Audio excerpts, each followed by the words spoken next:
Okay, I'd like to call this meeting of the Town of Rhinebeck Planning Board to order. We're adding to the agenda a request, which I think we've received in writing, for an extension of an approved site plan so that the applicant can get a building permit. And I don't know, Jim, do you, off the top of your head, have a brief resolution or anything on that? I know you discussed it with Gretchen, but I don't. I think we just need maybe. I'll see if I can put something together as we're talking here. Just a simple sentence to say that everyone approves that. So Gretchen, if you can type in the chat the name of that project, if you remember off the top of your head, I'll see if I can put something together really quickly, Michael, while we're meeting here.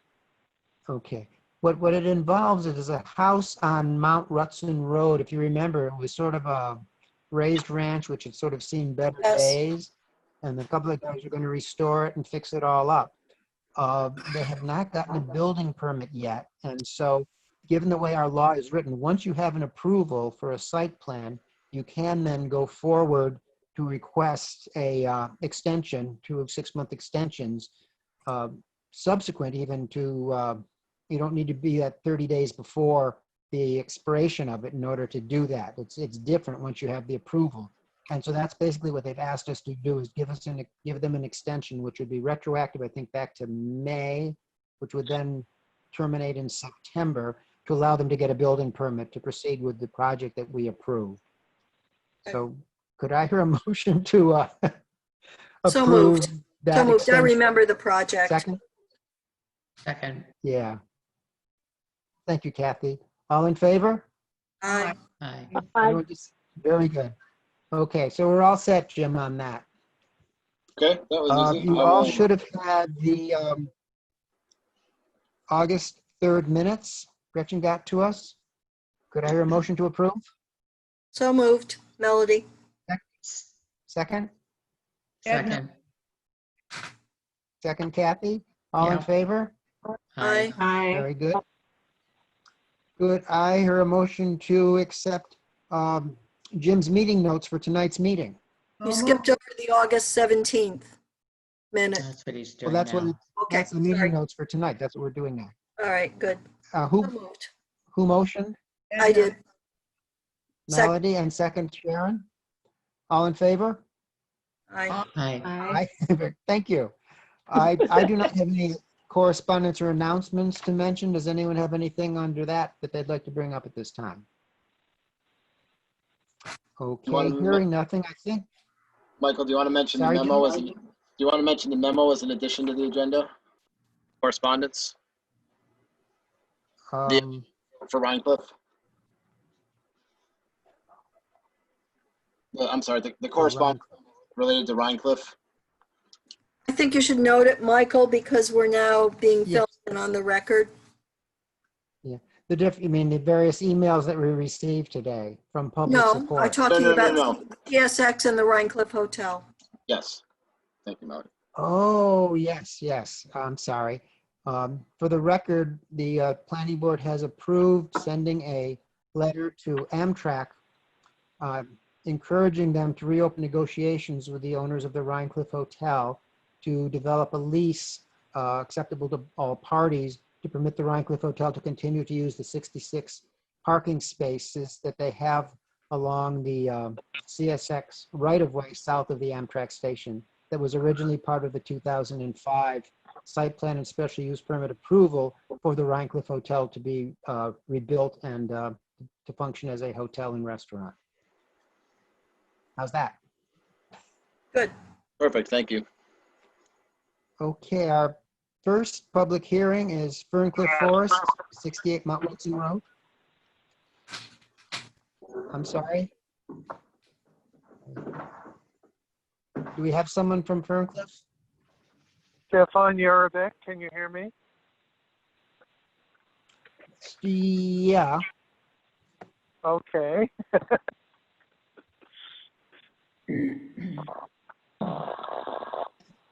Shall I start with an introduction?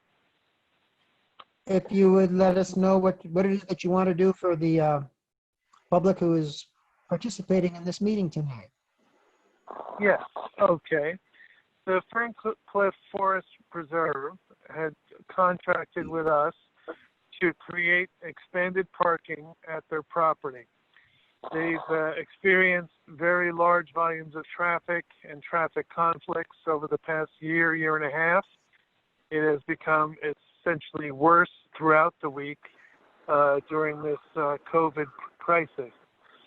So what we've joined them in doing is creating a plan to improve the existing parking lot so that it has positive drainage, but more importantly, in terms of safety, it will have a center island so that traffic is directed around the island for safe parking, and it will discourage, if not eliminate, people coming in to do quick turnarounds, creating donuts in the parking lot, which have caused some pedestrian conflicts. We are looking to expand the parking area to the north in the woodland, and that area will accommodate an additional parking capacity so that the overall total number of parking on the property is approximately 60 cars. The existing parking capability is at around 37 with no marking and, as I mentioned, vehicle conflicts. We also propose to improve the shoulder that exists along Mount Rutson Road, by pruning trees so that there is clear visibility coming around Mount Rutson Road before you approach the parking from the north. And we propose to eliminate the ability to park along Mount Rutson Road within 80 feet from entering the parking area. There still will be a turning lane, but they do not propose any parking on Mount Rutson Road. The forest parking will selectively remove trees and will install a bioswale to filter any runoff from the parking lot. The woodland parking lot is outside of the wetland demarc zone, and the existing lot will have a bioswale to filter runoff. We met with members of the planning board, Edna Blackmundi and Melody Moore, and we also met with George from the CAC for a site tour. The work has been published in the Daily Freeman. We have sent certified mail to all adjoining property owners and received receipts for a majority of them. We posted a sign at the entrance to the facility per the direction of the planning board, advertising tonight's public meeting. Very good. Thank you. Could we get the report from our planning board members who did the site visit? Edna, do you want to go first? Yeah, I want to focus on the wetland application because I think it's an example of the wetland application that seems to argue for approval. And I have been very vocal about the planning board looking for alternative sites when some sort of activity is proposed in a wetland buffer, and this work is going to occur in a wetland buffer. So I'd like to go through the alternatives to show that this is an application that should be approved. First, I think there's no question that more parking is needed in really gorgeous, thickly forested landscape. There are biking trails, hiking trails, landscapes that are very rare in town, are being used widely now during the pandemic. And lack of parking is causing parking along the road. That's unsafe. It's detrimental to the scenic nature of the road. So doing nothing is not an alternative. If you look at the topography, you can't add parking to the east because the terrain slopes upward. And in order to stay out of the wetland buffer, you have to almost be directly on the road, on Mount Rutson Road. So that's not an alternative. Locating the additional parking outside the buffer to the west would mean moving much deeper into the forest. You'd have to lengthen the road between the two lots and remove many more specimen trees, and that's part of the value of Ferncliff Forest, these specimen trees. So that is not a good alternative as well. In addition, there are other issues that weigh in favor of approval. The current parking area already is in a wetland buffer. The proposal is to improve it by grading and creating a central bioswale to keep runoff out of the wetland. And there's going to be a similar bioswale in the new parking area. These planted drainage areas are going to improve traffic flow, and they're also going to add to the scenic landscape. Importantly, there are no structures proposed in the wetland buffer. The road and the parking areas are going to be gravel rather than hardtop, so rain is going to be able to percolate to the groundwater. The trees directly adjacent to the road and the parking areas are going to be protected by a measure to ensure that their roots will not be deprived of water and oxygen.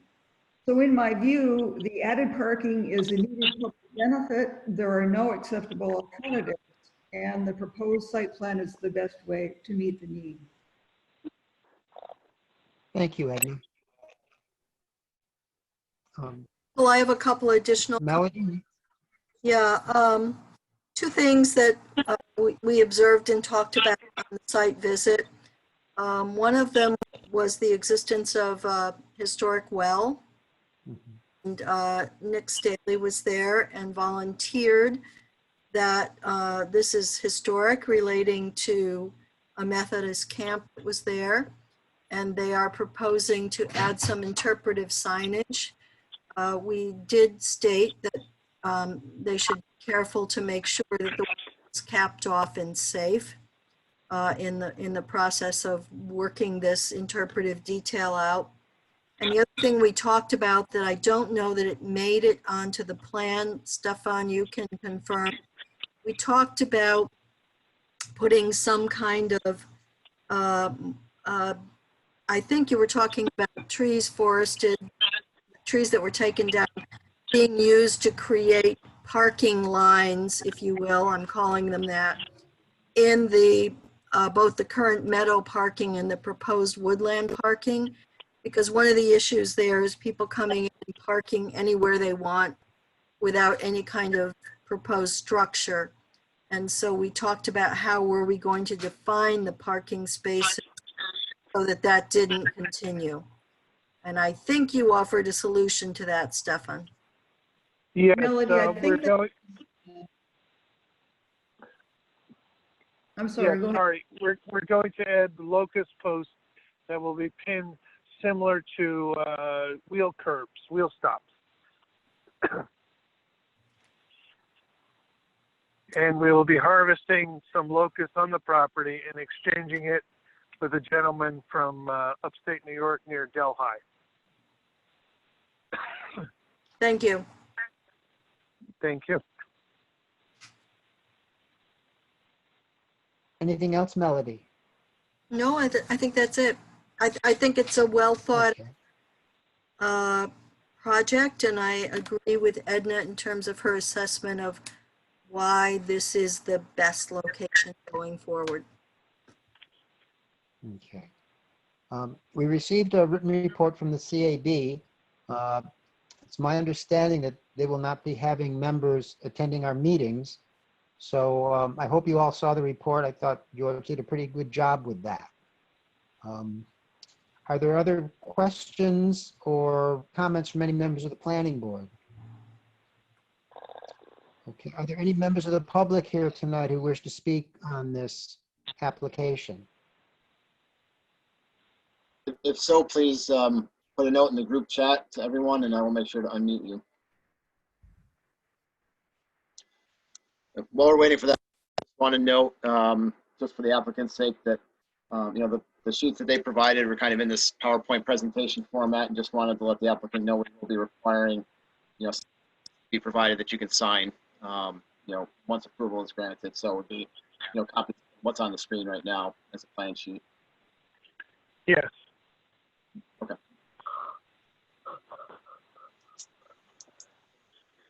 No I'm public not- comment? I believe we had provided signed and sealed full-scale drawings in our filing with Gretchen, but I will make sure she has them. Okay, nope, that's perfect. And Michael, I'm not seeing anything in the chat box. Okay. Could I hear a motion to close the public hearing? So moved, Melody. Second, Edna. Second? All in favor? Aye. Aye. Aye. Thank you. Okay, I have a resolution. Town of Rhinebeck Planning Board hereby acts as follows on the application by Ferncliff Forest for site plan approval and wetland permit for construction of additional parking spaces at 68 Mount Rutson Road in the Land Conservation Zoning District. We reaffirm the proposed action as type 2 under seeker. Based upon review of submitted information, including reports from planning board members, the HAPAC and CAB members on their site visit to the project property, we find the proposed work is consistent with the objectives and regulations of Chapter 125.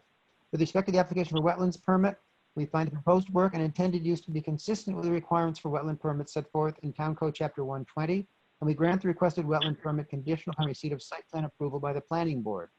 With respect to the application for site plan approval, we find the proposed work and intended use to be consistent with Town Code 125-75 and approve the application inclusive of the application materials and plans by Go Green dated June 15th, 2020. We authorize the planning board chair to stamp and sign the above cited site plan upon the applicant's satisfaction of the below conditions and/or requirements within 6 calendar months of the adoption of this resolution. Submission of the above cited site plan in the form and number specified within Town Code Chapter 125, or as may be modified to a lesser extent by the chair in consideration of filing and distribution requirements.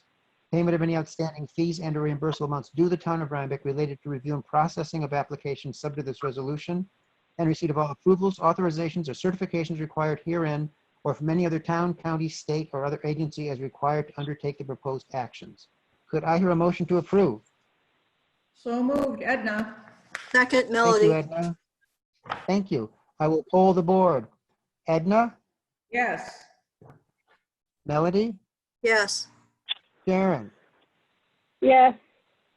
Delise, Yes. Kathy, Yes. and I vote yes. So once we get the final plan, so I just stamp and sign, you're good to go. Well, thank you very much, and it'll be an honor to provide a great new resource for the town of Rhinebeck. Thank you. Thank you. It's much appreciated. Thank you. Okay, our Have a next good public hearing. You too. Thank you.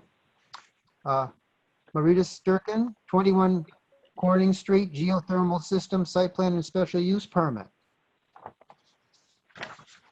Hi, my name is Matt Rigatti. I'm with the contractor seeking to do the work. We're looking to install a ground source heat pump for the property, which would involve a single 6-inch diameter borehole. And we're here trying to get approval for that. Okay, for the sake of the public, perhaps you could just explain a little bit about the process. How deep is the well? How are you controlling the material coming up from the well? Water, anything like that? Maybe just a little bit about the process you're going to use. The borehole is drilled in this particular case with what's known as a sonic drill rig, which has a mud processor as a part of it. So the sediment and liquid that comes out of the bore is actually processed through a second machine so that there's no silt and mud flying everywhere, and it's able to contain all of the liquids into one area that's kind of marked off around where the borehole's being drilled. In this instance, it's going to be about 449 feet, I believe, somewhere in that ballpark. And then there's going to be, from the borehole, a 4-foot deep trench leading to the structure to tie the closed loop HDPE pipe into the actual heat pump.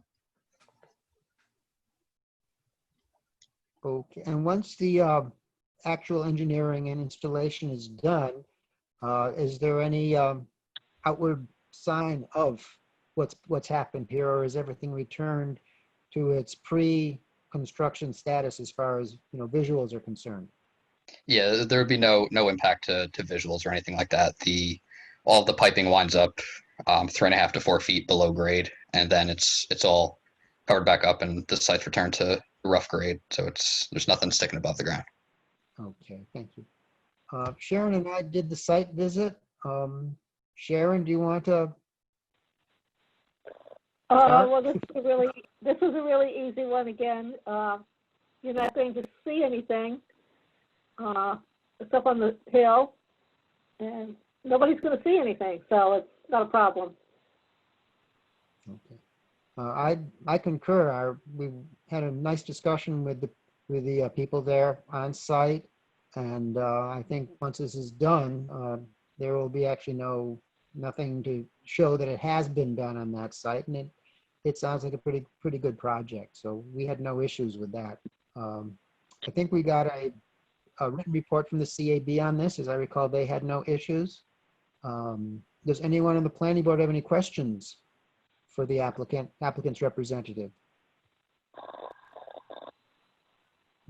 None. Okay.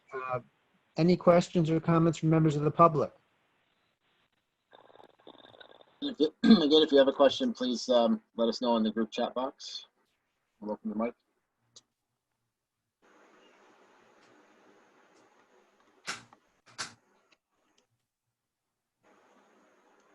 I think it all is quiet on the chat box front. Yes, it is. Very good. Could I have a motion to close the public hearing? So moved, Melody. Second, Edna. Thank you. All in favor, please say aye. Aye. Aye. Very good. I have a resolution. The Town of Rhinebeck Planning Board hereby acts as follows in the application by Marita Sturkin for site plan approval and special use permit for installation of a geothermal system at 21 Corning Street within the Rhinecliff Hamlet and Rhinecliff Overlay Zoning District.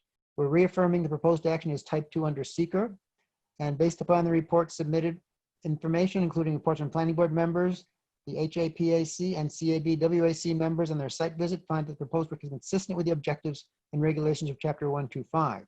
With respect to the application for special use permit to authorize work, we find the proposed work and intended use to be consistent with general standards for special use permits, and we grant the special use permit conditional upon receipt of site plan approval by the planning board.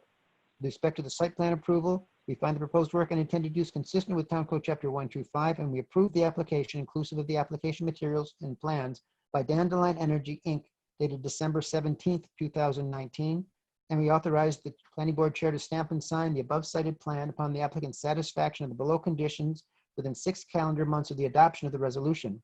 Submission of the above cited site plan in the form and number specified in Town Code Chapter 125, payment of any outstanding fees and or reimbursable amounts due the Town of Rhinebeck related to the review and processing of this application, and receipt of all approvals, authorizations, or certifications required herein or from any other town, county, state, or other agency as required to undertake the proposed action. Could I hear a motion to approve? So moved, Sharon. Second, Edna. Second? Very Edna. good. I will poll the board. Sharon? Yes. Edna? Yes. Melody? Aye. Delise? Yes. Kathy? Yes. And I vote aye. Okay, once we have the final plans from here, stamped and signed, once it's stamped and signed, you can get the necessary building permit to proceed with work on this project. Okay, thank you. You're very welcome. Thank you. Okay. Our next public hearing is Patricia Wine, 2 Charles Street, Grocery Market, site plan and special use permit.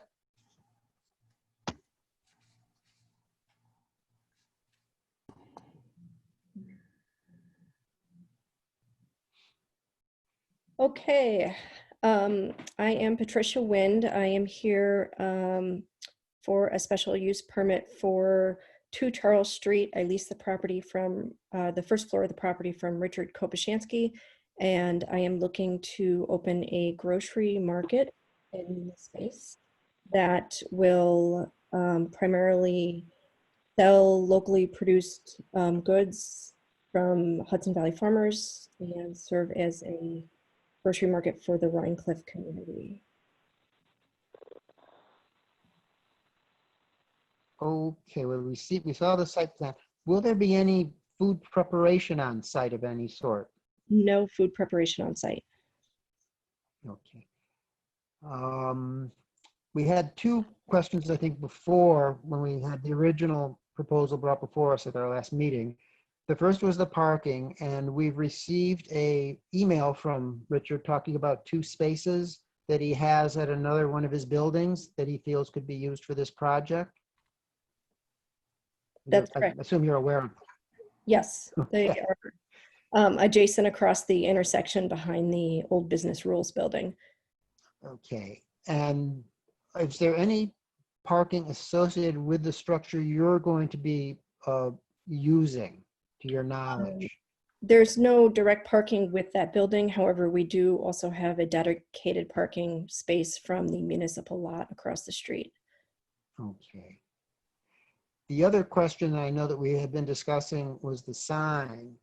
And one of the questions, well, one of the things that we do require as part of the application would be a properly sort of a depiction of what the sign's going to look like with dimensions on it so that we know whether or not it actually meets the current regulations. We have another business, I think one would call it that, who wishes to put on a sign that is larger than permitted, and they're before the ZBA right now. So we just want to make sure that we're treating everyone equitably about this. I think that the sign, what we have been able to ascertain, looks as if it probably is within the proper dimensional requirements of the zoning law. There was some question in the zoning law specifies that the sign, a hanging sign, should be off the front facade of the building as opposed to one of the sides or something like that. And that had been a question that I don't know if that has been fully resolved at this point. I don't know that the zoning enforcement officer has spoken to that. The question, we had discussed this, a couple of us, and one of the possible things we came up with is I'm assuming this project is going to take a fair amount of renovation inside the building to set things up, you know, coolers and all the different things that you need to do. It's, you know, the place is not turnkey ready to open up, I wouldn't assume. Is that a fair statement? No, actually it is pretty much ready. I'm waiting to order the coolers. So depending on how long those take, everything else in the building, you know, is pretty much ready to go. It's been painted, sinks, you know, have been updated in the bathroom. You know, it's just a little bit of shelving and coolers that need to go in, which, you know, can go in a weekend. So there's not a lot that needs to be done to the building for it to open. Now, in terms of ADA requirements, in terms of entrance, I guess it would be the primary issue with this being an old building and all. I don't personally recall, and maybe I just missed it, any drawings or depictions of how ADA requirements are going to be met in terms of ingress and egress from the building. Anything like that you could share with us tonight? There is a ramp from the sidewalk to the entrance, so it is wheelchair accessible. There's 2 doors that, you know, can open so that they're wide enough to allow for a wheelchair entrance. Okay, very good. Who on the planning board did the site visit? Sharon and Kathy. Okay, Sharon, would you like to tell us the results of your site visit? Okay, so basically did a drive-by when it was really hot. I'm familiar with the property. The sign on the that was submitted with the application, the round sign on the corner, I think is really nice. It kind of sticks out so you could see it because it's a really dark building. And it'd be really great to have a little grocery there again. Kathy, do you have anything to add? Warren Smith and I, in sort of 2 capacities, did a drive-by also and had the same assessment that Sharon has. It seems not no difficulty with regard to preservation issues, historic preservation issues. I think, as I recall, we did receive a written report from the Yeah, you did. CABWAC, and they had no issues that I recall with this. Does anyone have on the planning board any other comments or questions of the applicant? I have a comment. I don't really have an issue with parking because I think that there are two kind of natural audiences for this grocery store. One are locals, and we've heard from a lot of them in letters today who are supportive of this application, and I expect many of them will walk to this destination and not need parking. I also expect another category of users will be people using the trains who will park elsewhere and also have foot access. I do want to say, however, although I appreciate Richard Kopshansky's willingness to give up parking spaces from his office building, I'm not sure he can do that. I mean, it's a nice offer, but those spaces were offered as part of his previous application. So I just want to go on record as saying, you can't just, sort of get parking spaces from elsewhere once it's already been in a previous application. That being said, I don't have an issue with the parking for the reasons that I stated above. So I think it's a good project. Any other questions or comments from members of the board? Okay. Jim, do we have anyone from the public who would like to speak up tonight? Yeah, and if you do, please let me know in the group chat. Michael, the only issue I have from the planning side just kind of brings us back to where you were talking about the sign and related to the requirements for having a detailed sign plan, scale drawing. And let's need to talk about how we want to maybe handle that. But otherwise, on the planning side, I think we're good. Michael, I have one question. Yes. Just occurred to me. Is there going to be ready-to-eat foods and coffee available? And if so, is there any plan for any outdoor seating? There will be coffee. I would like to contract with a local restaurant to do prepared foods like sandwiches and subs and soups that can be taken to go. We don't at the moment have any plans for any outdoor seating. I guess if we come to that desire, I'm not sure what would be required to get approval for that, but at this time we're not seeking approval for outdoor seating. What do you think? All right. As it could have been thinking about the sign, which this may give us a little clarity. I know that in, I don't know if it's in Article 4 or whatever, but on corner properties, both portions of a building facing onto the roads of a corner property are considered the front of the building. So in this case, if the sign were projecting out of the corner of this building, it's kind of projecting, sort of split the difference, if you know what I mean, between the two fronts of the building, based upon that portion of the zoning law, which I know deals with roads, but once again, it's talking about frontage and therefore setbacks, things like that, which of course don't occur in Rhine Cliff, but nonetheless.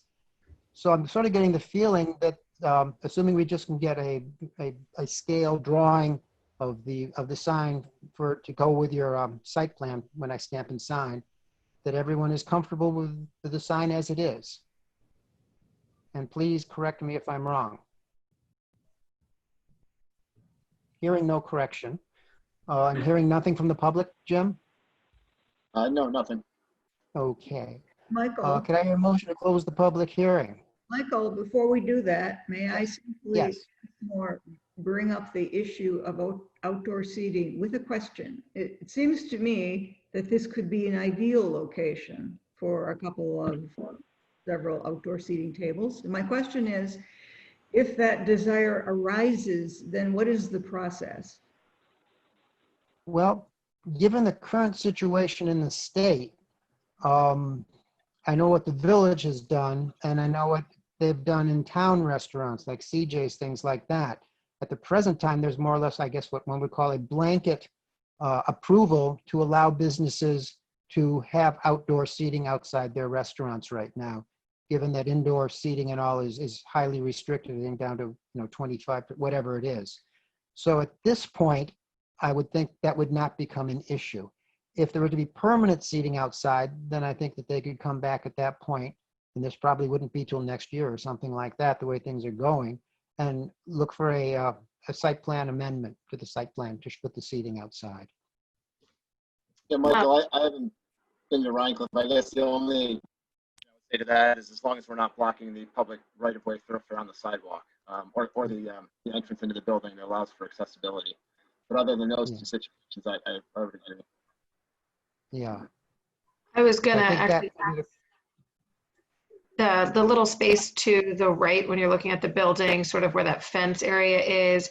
When there was briefly a business in there a few years ago, I recall they had, I believe it was 3 seats out there, and that was exactly it. It was in that grassy area that didn't invade in any way any of the right of ways. Presumably they came and got approvals for that, but is it possible that she could just do that with the same exact limitations they had last time?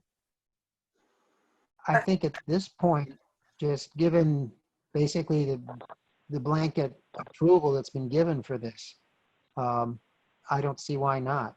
And then if a more formal thing was required down the road in the year ahead or whatever, because I recall those also were out there. So clearly it demonstrated that it was not a problem to have them out there. I think it would be a fairly simple site plan amendment if they choose to do that and how much they chose to do, things of that sort. Michael, is there a written form of this blanket amendment? And if so, how would one get a hold of it so you could see what it requires? That's a really Actually, good question. I can respond to that. It's something that I don't, right now I know that it's active and current in the village. And it has to be renewed very regularly. So people on East Market Street who have approvals to move onto the sidewalk with outdoor tables. I don't want to quote how often the mayor has to get it approved, but I want to say it's almost weekly or bi-weekly. They have to keep applying for an exemption to the zoning law. I don't know, Michael, if such is the case in the town. I'm not saying it's not, I just don't happen to know that fact. So I don't either. I think probably Michelle would be the one to ask. Tents, I think the people who are putting up tents like CJ's are doing it outside their existing building, but what happened in the village is they had to move onto sidewalks, which are covered differently than a parking lot for an outdoor restaurant. So I mean, I think it's the difference between like the Beak on their front lawn and Foster's in their parking lot versus the sidewalk. In this case, I don't know where it falls. So I think we'd have to do some checking and figure that out. I agree that probably it's covered under these exemptions that are renewable regularly. And I also agree that, you know, when all that changes, when we conquer COVID, you know, coming back for a site plan modification is probably the simplest way to go. Well, especially because they are, as you said, they're taking up parking spots in the street, right? And presumably she can get it on the grass, but that would be interesting to see what the town says versus the village. Right. I don't know the facts in the town. I do know them in the village, so I don't want to be quoted as being accurate. I think it's a question for Michelle. I think that she would be the one, if anything's being issued along the lines of a, you know, an approval to be renewed on a certain regular basis, she'd be the one doing it. I know that CJ's has, you know, they're out in their parking area. I'm not sure what Four Brothers is doing. I think that the Matchbox, I think, may have some outdoor seating now outside Four there. Brothers has a tent in their parking lot. Yeah. So at this point, I don't think it would be necessary to hold up this application to modify it to include outdoor seating, because I don't really think it's necessary at this point. I think that I can be think the only clarified with thing- Michelle, exactly what the town wants.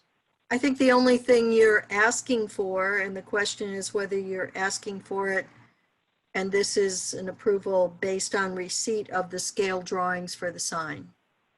Yeah. I think that's the only thing that Are we. not that at we the would need. moment part of the package. Right. Correct. Anything else? So is it a conditional approval based on receipt of scale drawings? Right, which basically, in the resolution anyway, you were going to be authorizing me to stamp and sign the final site plan, and the final site plan will include scale drawings of the sign. I think we Okay. would add that to the resolution before I can stamp and sign to show that the applicant, that, we have the complete final plans as required. Could I hear a motion to close the public hearing? So So moved. moved. Sharon. Thank you. I'll take Sharon as a second. All in favor, please say aye. Aye. Aye. Very good. Okay.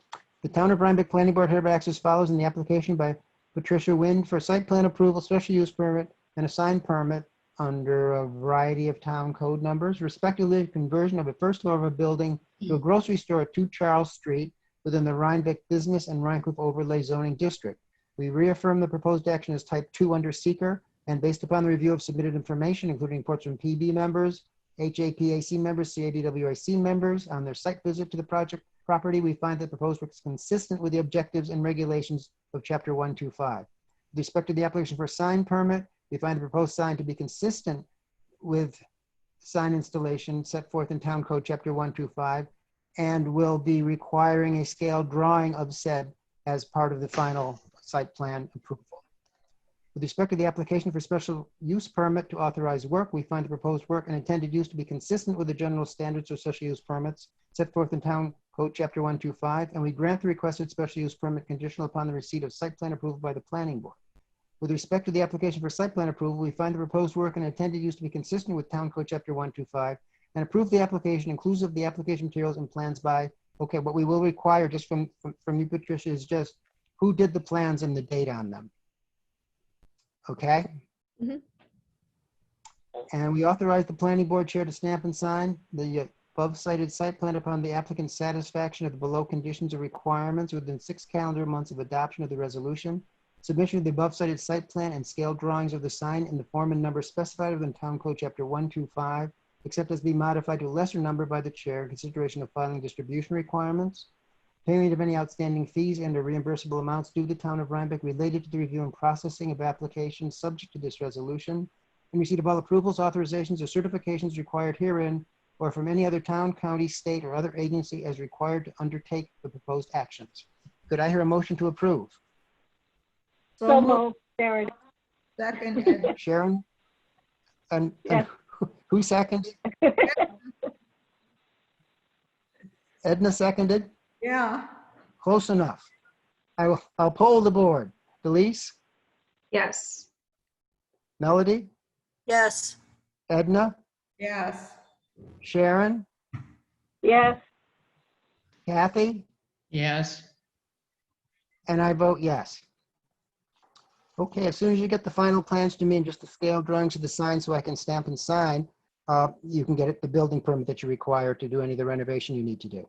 Thank you.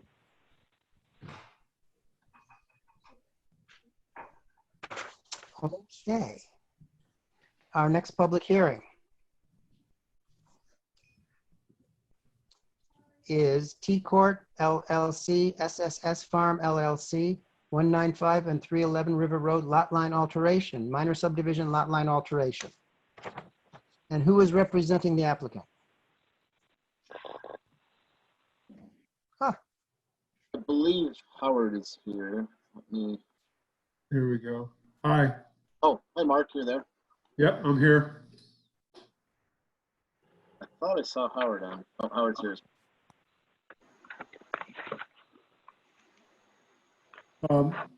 Jim, if you could just put the subdivision up. It would be that one. Oh, no, down, down, keep going down. More, all the, no. So I included previous subdivision plans. I think I know I have it. line alteration plan should be in the beginning. Ah, there it is. There it is, yep, right there. A lot of paper there, Mark. Well, just trying to be complete. Yes, it is. I gave all the, I provided all the previous applications that created this configuration that we're looking at. So this application is for minor subdivision lot line alteration between T-Court LLC and SS Farm LLC. And if you look in the upper left-hand corner of this plan, it shows on the location map, it's a hatched area that shows the location of the two parcels.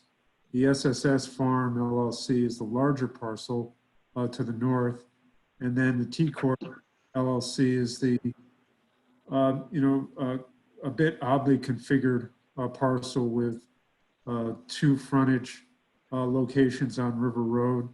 The one further to this, two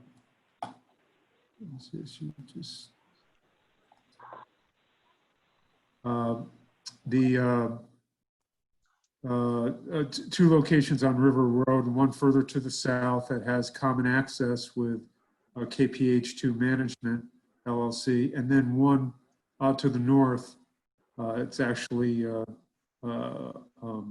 named T-Court Lane now, and it heads to the west and intersects Ferncliff Drive. So this particular application proposes taking or adding 11.00 acres from SSS Farm LLC to T-Court LLC, and that parcel configuration is what Jim just enlarged, and it's shaded around the perimeter of that parcel. And so the existing acreage of T-Court right now is 44.096 acres. And so with the additional 11 acres, it will become 55.096 acres. And then the existing acreage for SSS Farm LLC is 212.19 acres. And so then 11 acres will be subtracted from that and for a revised new acreage of 201.19 acres. So there's no access changes to either of the parcels. They both still have access and frontage on River Road. The parcel is the parcel that's being added to T-Court is vacant. Well, I'm sorry. There's actually there's two maintenance buildings from SSS Farm that are located to the almost the center. There's those two circles that are shown for the property boundaries. Jim's now circling around the maintenance building. Other than those new two maintenance buildings, there's an existing trail, and the balance of the property is undeveloped and it's woods.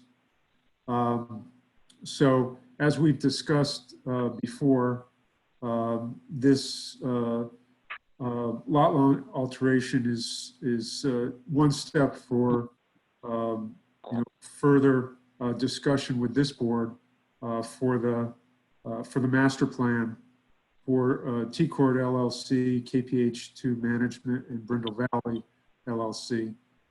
This parcel is intended for, a portion of it is intended for the construction of a miniature train on this parcel, and a portion of that train will also be constructed on SSS Farm LLC, which is allowed by an easement agreement that has been developed between the two properties. Are you there? Mark, do we have a copy of that easement? Yes, you do, Melody. It's Okay. a digital copy. It Okay. provides both, meets and bounds for the actual parcel conveyance, and then also meets and bounds for the proposed easement, along with I had reduced the plan for a location of the train configuration. I reduced it to 5 sheets that were filed along with those documents. So the town does have a copy of that document. And the easement, I'm sorry, I apologize for not having it in front of me, but the easement calls out the the desire to do construction of the train bed on the property? Yes, it does. And so the easement is actually reference to the train alignment. And then there's a easement, it's 15 feet on each side of the center line. I described the center line of the train. And then the easement is on 15 feet on each side of that. Okay, thanks for confirming that for me. You're welcome. Let's see, I think that's just keeping it brief. I mean, this is fairly straightforward for the land transfer. Okay. Thank you, Mark. Delise and I did the site visit. Delise, would you like to start off on all that we saw? I mean, it was very straightforward, and I think it made a lot of sense in what they were trying to do. So I thought it was a pretty straightforward adjustment. Yeah, I agree. I mean, visually, it's basically nothing's going to change until the railroad goes in. I don't see that there is any issues with this whatsoever. I believe we also received a written report from the CAB-WAC, also acknowledging they saw no issues with this particular project. Does any other member of the planning board have any questions or comments for the applicant's representative? Do we have any members of the public champing at the bit to speak? So put your name in the chat box, please. Let me know. And Michael, from my perspective, I don't have any issues. Thanks, Jim. I'm not seeing anyone in the chat box. Okay. Could I hear a motion to close the public hearing? So moved, Melody. Second, Edna. Second? Thank you, Edna. All in favor, please say aye. Aye. Aye. Very good. Okay, I have a resolution. The Town of Rhinebeck Planning Board hereby acts as follows on the application by T Court LLC SSS Farm LLC for a lot line alteration under Town Code Chapter 101 within the HP 20 zoning district. We reaffirm its prior classification as type 2 under seeker, and based upon the review of submitted information, including reports from planning board members, CAB-WAC members who went on site to view it, find that the proposed work is consistent with the objectives stated in Chapter 101, and with respect to the minor subdivision, finds the proposed action is consistent with Town Code Chapter 101 subdivision of land. We approve the application inclusive of the minor subdivision plan sheet prepared by Mark Rominski, PELSPC, dated June 15th, 2020. We authorize the planning board chair to stamp and sign the above cited site plan upon the applicant's satisfaction of the low conditions within 180 calendar days of the adoption of this resolution. Stamping of the final subdivision final plat as a non-jurisdictional subdivision or for filing purposes only by the Dutchess County Department of Health. Submission of the above cited survey map in the form and number specified within Town Code Chapter 101, except as may be modified to a lesser number by the chair in consideration of filing distribution requirements. Submission of the deed to be filed with the Dutchess County Clerk's Office. I think that would be the deeds to be filed with the Dutchess County Clerk's Office. and payment of any outstanding fees and/or reimbursable amounts due the town of Rhinebeck related to the review and processing of applications subject to this resolution. Could I hear a motion to approve, please? So moved, Melody. A second. Kathy, second. Thank you, Kathy. I will poll the board. Kathy? Aye. Sharon? Aye. Delise? Aye. Edna? Yes. Melody? Aye. And I vote aye also. So upon receipt of the final plan, I will stamp and sign, Mark. Thank you very much. Take care. Yep. Good night, everyone. Good night. Good night. Our final public hearing for tonight, Jean-Marie Martin, 298 Rhinecliff Road, addition and replace existing garage with studio, site plan, review and approval.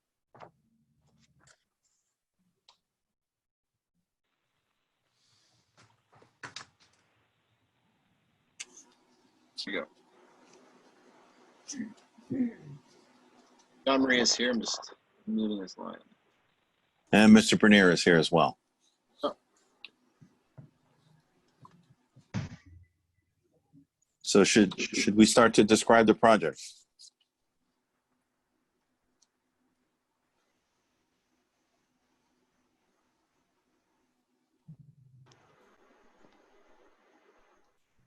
There we go. Oh, I think we might have lost Michael. Oh, no, there you are. Hold on. Michael got muted. I think I'm still here. I don't know. There you go, Michael. Can you hear us? Okay. I can hear you. Can you Okay. hear me? I can hear you. Yeah, I don't have another computer. This is. Okay, if we can have the presentation on what's being proposed. Okay, my name is Bill Bernier. I'm the architect, and Jean-Marie is here as well. We are proposing to basically renovate in a complete way an existing building. It's an existing residence that is comprised of basically three parts. There is the original house, which is a 1.5 story cape that's built out of cinder block walls and then a timber frame roof and floor. There was a garage adjacent to it about 20 feet, well, not 20 feet, 18 feet away. And there was a 2-story addition that was added that tied the two together. Now, what we would like to do is to remove the half story that's above the original house and put a full second story on it. In this picture, you can see the 2-story addition, and you can see the garage to the left. And then on this, well, that other picture, yeah, if you go back to the other picture, you can see the 1.5 story cape. This is the rear of the building, and it was kind of a hodgepodge of, to the right is the garage. In the center, the large part is the 2-story. And then where the cupola is with the half-round windows, that's a bump out in the back of the original house. And there is a dormer behind that chimney on the left that has a small bathroom in it. That will be removed. The cupola will also be removed. Where the sliding glass door is, that's going to be replaced with a new sliding glass door. The picture window with the 2 casements on either side will be 3 double hung. Actually, it's also the door or the window to the right of it. And then upstairs, the door will be replaced. The 2 windows, which have failed, will be replaced with double hung windows. And there will be a deck installed. It's kind of crazy that door came out onto just onto a roof, and there was no guardrail or anything. So we will have a guardrail. If you look at the plan, you'll see that. Where the garage is, we've already removed the garage, and to the left of the garage, there was a shed that's also been removed, and the garage will be replaced with a studio. The garage was 13 feet out from the house across the front of the garage. the new studio will be 15 feet across. You can see that to the left of the house, the clear part of the house in the center, that's the two-story addition. And we have two different kinds of hoching. On the what was the garage will be the studio. Then to the left of that will be an extension of the roof line and a full garage, one car garage. It'll be 13 feet wide. So if you look at the second page of our plans, which is A1.2, there you can see dotted in is that shed that we removed and the garage that we removed. So you can see that we pretty much stayed more or less within the existing footprint. That's what we're proposing. In the back where there's a patio, there was currently a rotting deck that was mounted directly on the ground and very poorly done. So that's been removed. And our proposal is that there would be a bluestone patio there. The shed to the rear is a concrete block structure that was used as a game room. And our proposal is to just basically bring that up to current standards thermal envelope wise and heat it only.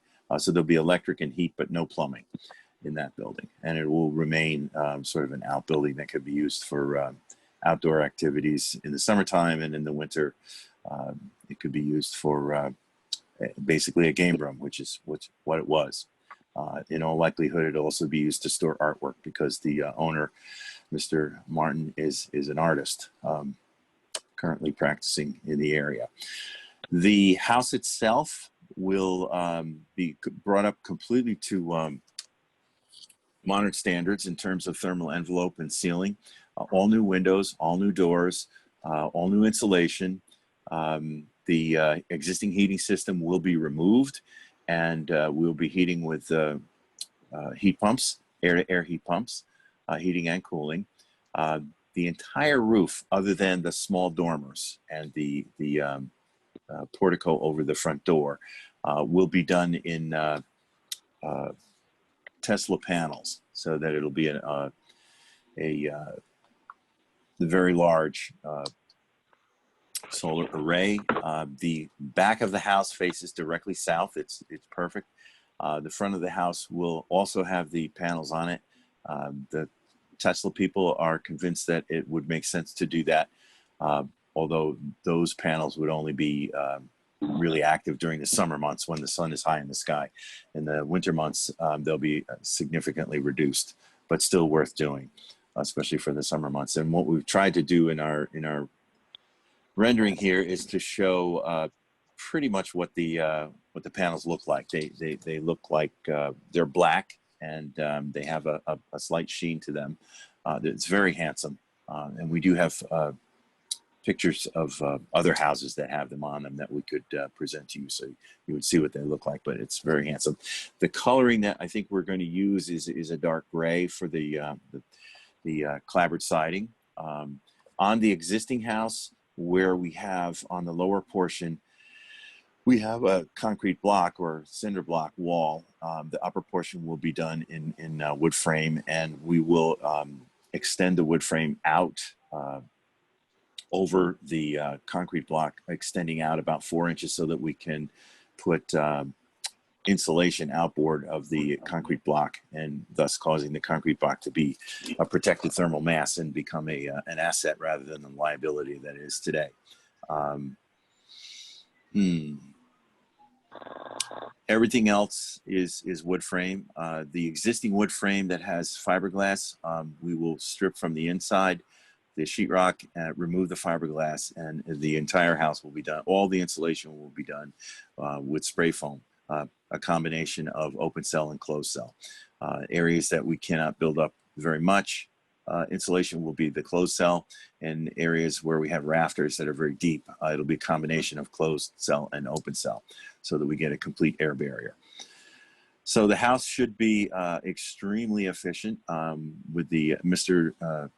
Martin has a an electric vehicle, so he will be charging that from the roof, as well as running as much as possible the electric heating and cooling, and the other items in the house, which would be a laundry and the kitchen. We're going to retain the current. It's a 3-bedroom, and it'll remain a 3-bedroom. We recently replaced the septic system with an upgraded the old tank was a steel tank. We now have a new fiberglass tank, and the existing leach field was found to be adequate, and we just reconnected to that.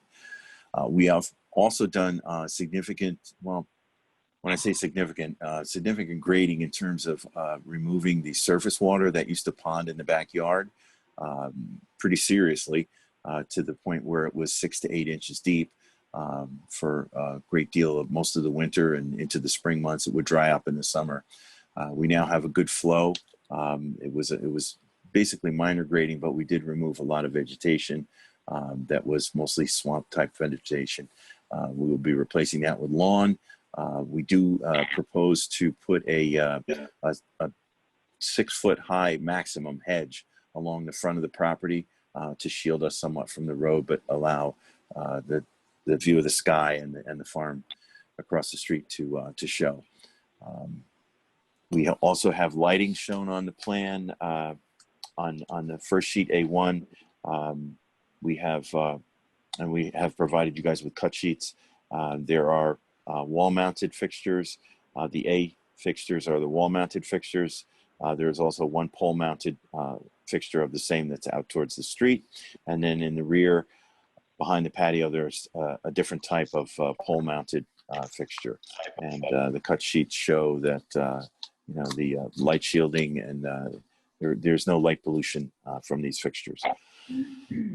So the one thing that we did not show on the plan, I apologize everyone, was the location of the well and the location of the septic. The well is out toward the front. Jean-Marie, correct me if I'm wrong, but it's toward just to the right of the driveway. And pardon? The septic is to the right of the old section. Yeah, where you see that small, to the right of the house, where you see that small contour line that says 140. That's pretty much where it is, right there. Yeah. And where was the well again, Jean-Marie? There's no well. Where's city water? Oh, that's right. We have city water, so there's no well. City or town? I'm not sure. Yeah. Village. Village. It's village water. Yeah. Village. So that's pretty much it. What are the height of the pole-mounted lights? The pole-mounted lights will be about 7 feet high. The top of the fixture will be no higher than 7 feet. Okay. Who did the site visit? I did, and Edna. Okay. Could you give us your views on what you saw?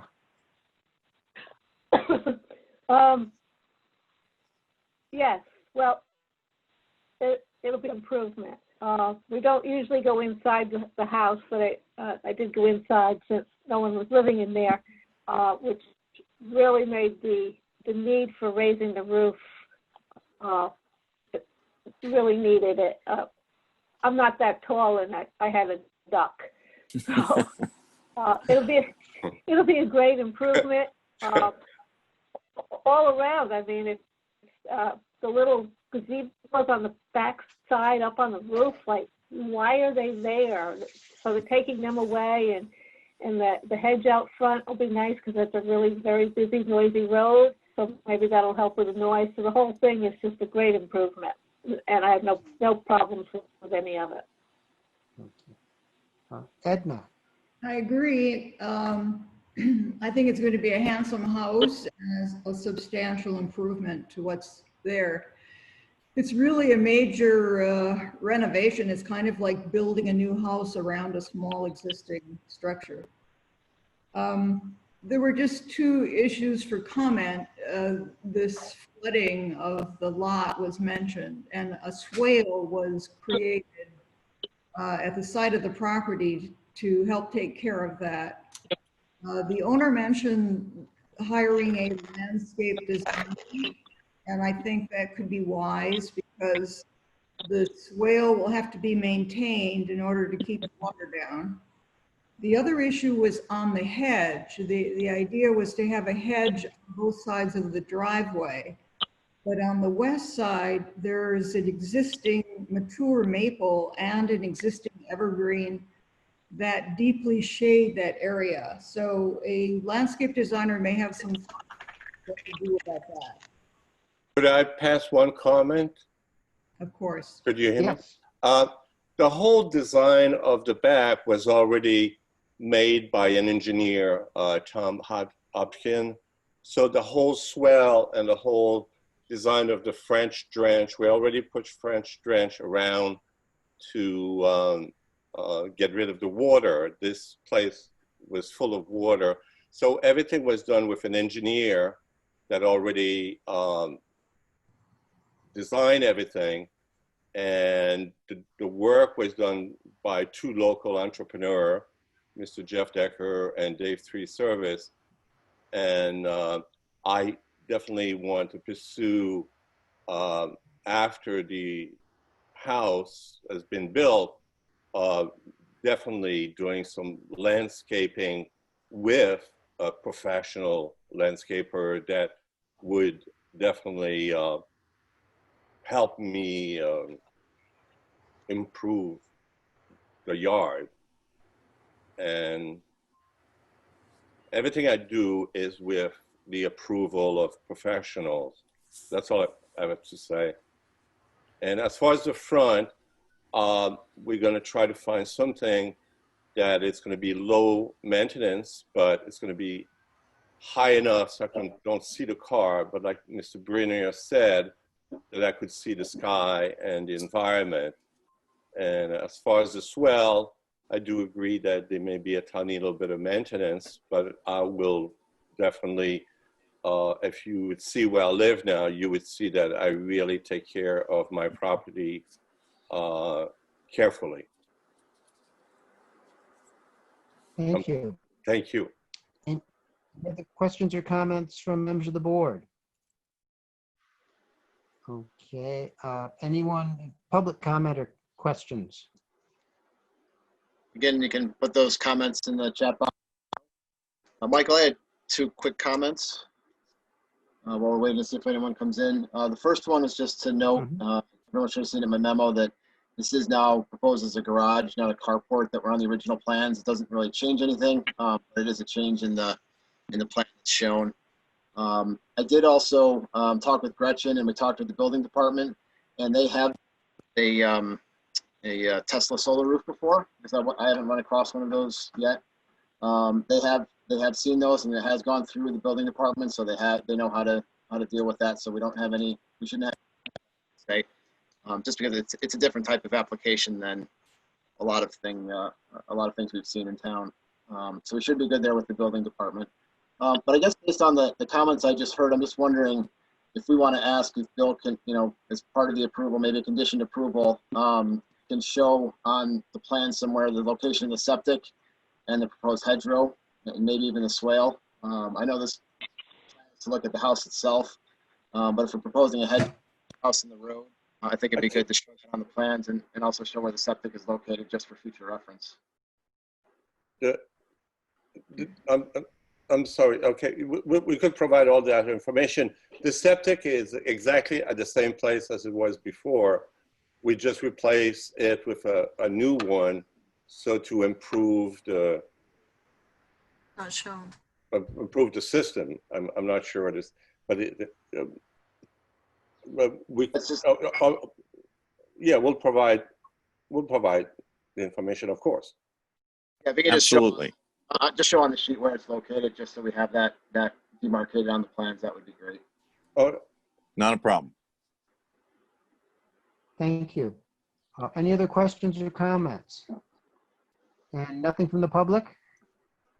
One comment saying that Jean Marie does maintain his property and has exquisite taste and is a great. There you go. Okay. Thank you. What's his name or her name? Thank Your you. motion to close the public hearing. So moved, Melody. Second, Kathy. Second. Thank you. All in favor, say aye, please. Aye. Aye. Right. I have a draft resolution.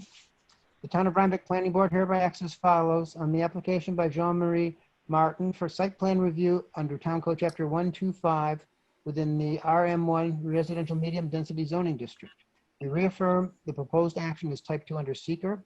Based upon review of submitted information, we find that the proposed work is consistent with the objectives and regulations of Chapter 125. And with respect to the application for site plan approval, we find the proposed work and intended use to be consistent with Town Code Chapter 125. And we approve the application inclusive of the application materials and plans by William Rainier dated July 28th, 2020. And we authorize the planning board chair to stamp and sign the above cited site plan upon the applicant's satisfaction of the below conditions or requirements within 6 calendar months of the adoption of this resolution. Submission of the above cited site plan in the form and number specified in the Town Code Chapter 125. Payment of any outstanding fees and or reimbursable amounts due to the Town of Rhinebeck related to the review and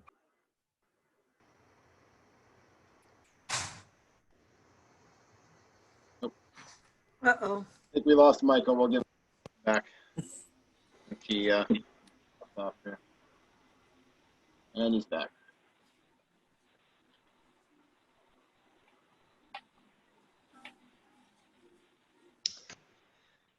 I assume that wasn't all heard.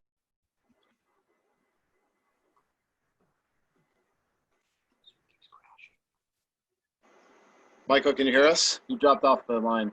Yeah, I can hear you. Okay. Yeah, I can hear Yep. you. You dropped off after 3B1 on the resolution. Okay, well, then we'll go on we're also waiting for payment of any, I will sign after I'm assured that payment of all outstanding fees or reimbursable amounts to the Town of Rhinebeck have been received and that the receipt of all approvals, authorizations, or certifications required herein from any other town, county, state, or other agency as required are to undertake the project, proposed action are present on the final site plan. Okay, could I hear a motion to approve? So moved, Melody. Second, Edna. Second, Karen. Okay, I will poll the board. Melody, Aye. Edna, Aye. Kathy, Aye. Sharon, Aye. Elise, Aye. and I vote aye. Very good. Thank you. Michael? Thank you very much and good luck. Yeah. Thank you so much. Thank you. Okay, we have 3 new applications for presentation tonight. The first is Frank Pinto, 155 Way Road, pool and addition, applying for site plan, special use permit, and wetland permit. Yes, good evening. My wife Judith and I are here. Okay. Do you want to take us through what it is that you're proposing to do? Yeah, we're looking for the board's approval for what we feel is a fairly modest home addition, which you can see if you squint, I guess, on this map in front of you on the screen. And then also an in-ground pool with additional proposed plantings between the pool and the wetland area. Again, that's just an initial proposal. We have our landscape architect, Adam Kushner, on the line who could speak more to the specific varietals that he's chosen. And we also have Josh Maskell on the phone, who would be the general contractor for the home addition. And we also happen to have Steve O'Brien, who is the construction manager and lead pool designer for Najami Pools, who we would contract with for the in-ground pool. Cool. Okay. Well, all right.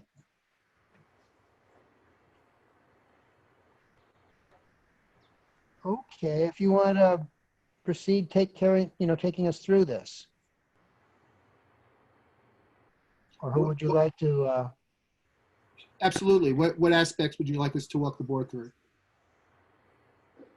well, basically, what you're proposing, what new structures are you proposing, where they're going to go? Right. So you can see the proposed where the proposed pool is located. I believe everybody can see it on their screen. And where we have the one-story frame house, that's our primary residence. That's 155 Way Road there. And so we're looking to put a modest 650-foot addition on the back of that, which would be largely invisible to the public at large as well as our neighbors. All right. A couple of comments that we have here from Jim. In terms of final grading for the work that you're going to do, we're assuming that there was going to be some changes in some of the topography for the proposed pool, for some of the other work that you're doing here. Yes. And we'll need to have that shown on the final plat, the final site plan. Right. Another thing that I'm not seeing here, in order to get a wetlands permit, you have to have the wetland delineated within 12 months of the application for the permit. So you'll have to have a wetland delineator. Whoever's doing your survey work for you can probably help you with that. Okay. Because it does appear, I see edge of wetland, but I don't see any flags, anything like that. So I'm assuming the wetland itself has not been delineated officially. And just help me out, Michael. What does delineation actually mean? Okay, it means a wetland delineator goes out there and determines exactly where the edge of the wetland is. It's based on types of soils, plants found there, water, if there is water present. Well, and they flag the wetland. Right. I'm sorry? Part of the package which was submitted to the board included, because I guess the board requested, maybe Gretchen, if you're still on the line, can help out here. Ecological Solutions LLC I believe did that work, and they submitted their report back to the board. So you do have that. I don't know if that's being shown on this diagram here. No, we need to have it shown exactly what the delineation, and then the 100-foot buffer, which then runs out from the actual edge of the wetland. Got it. We'll need to have both of those shown on the final plan. Okay. We will take care of that. It would appear that much of the work being done here is, certainly proposed pool and proposed paver patio and all is within the buffer of the wetland based just upon what I'm looking at here. Correct. Now, granted, it hasn't been delineated yet, but it does appear that much of this work will be within the wetland buffer area. Correct. Okay, so action item on our part is the delineation report. Yeah. And would also need a final, I'm sorry? No, go ahead, Michael. We'll also need a final grading plan, exactly what, the final grading is going to look like post-construction. I know you're dealing with stormwater, whatnot. You want to be very careful about what's going towards the wetland. The buffer is to protect the wetland, and you'll be doing a good deal of construction within the buffer. So what steps you're taking to protect the wetland during construction and subsequent to construction to help prevent, any water, pollution water, things like that, getting into the wetland will be among the different steps that you'll be taking. Okay, understood. In terms of the size of the pool, let me back up a little bit. The new addition that you're putting on, is that going to have a basement under it? No, it's going to be, and Josh, you're on the phone, I believe. Some of it will be on slab and some of it will have a crawl space. Is that correct, Josh? But no Yes. basement. Can you hear me here? Yeah. Yes. Yep. So it's going to have a crawl space underneath the major portion and then slab on grade on a entryway. Well, my question relates to the guidelines for major excavation in terms of what excavation has to take place for the pool and the new addition. I believe it's 250 cubic yards. Is that right, Michael, Jim? It's 200 cubic yards. 200, okay. Yes. So if the excavation for those new additions triggers that number, that would have to be part of the application? Mm-hmm. Okay. Okay. Also, I may be missing it, but, oh, there it is. Okay. I was just going to say, where's the well?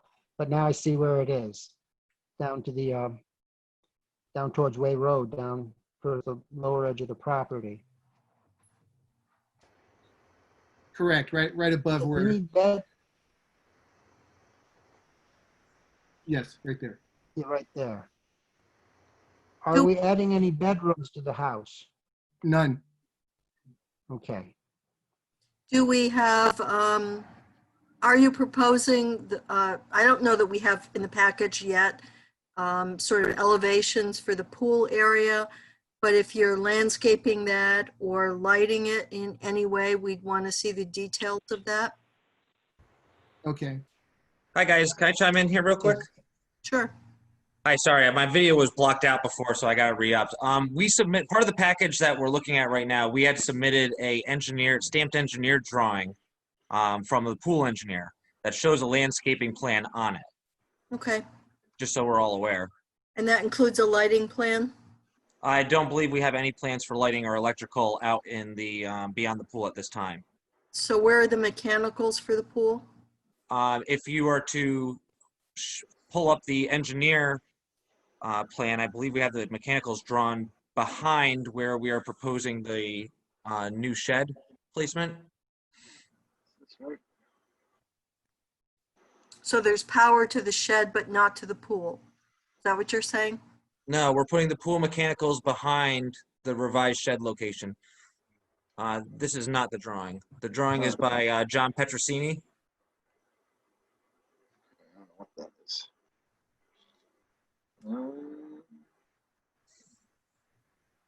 I don't know.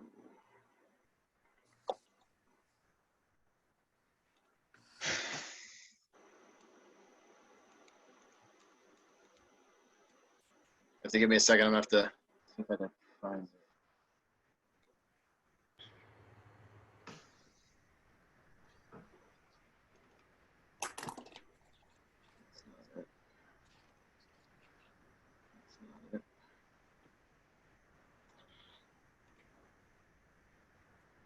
That's not it.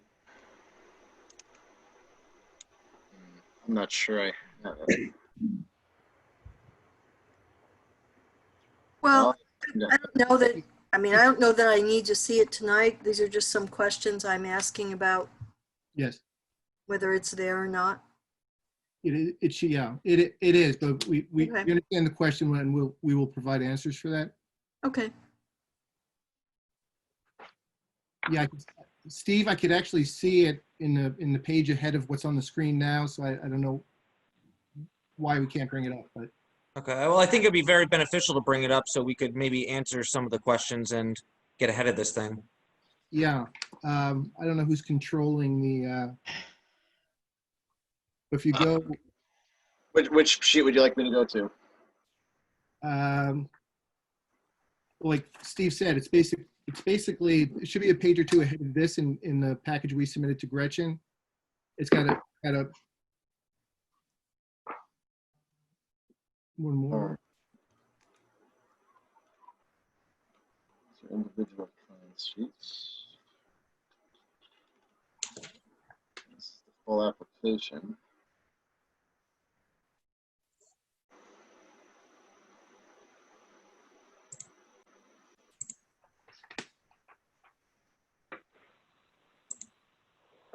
Perhaps we don't have it digitally. I may not have the digital version. Doesn't seem that I have it. No. I have this cool planting buffer, but you said that's not the right. This is not the right. Yeah, that's not the right one. Okay, that's the one I had in the file. So I don't think I have what you're looking for. All right, I've got it up on my computer. I don't know if I'm allowed to share screen though with you guys. I think we can just look for it. as part of the complete application when it comes in. And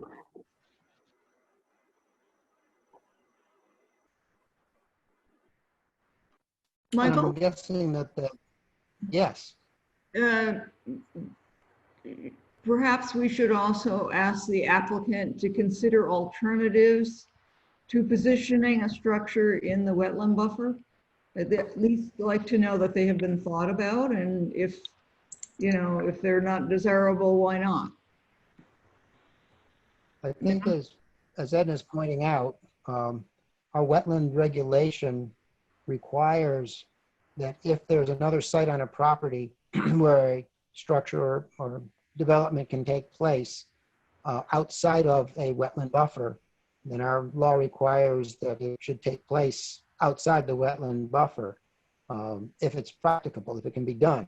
And so basically what's being asked is that, have you looked at alternative sites outside the buffer for the pool, where the pool could go? If I can speak on that, Frank. And if they don't, Please, Steve, go ahead.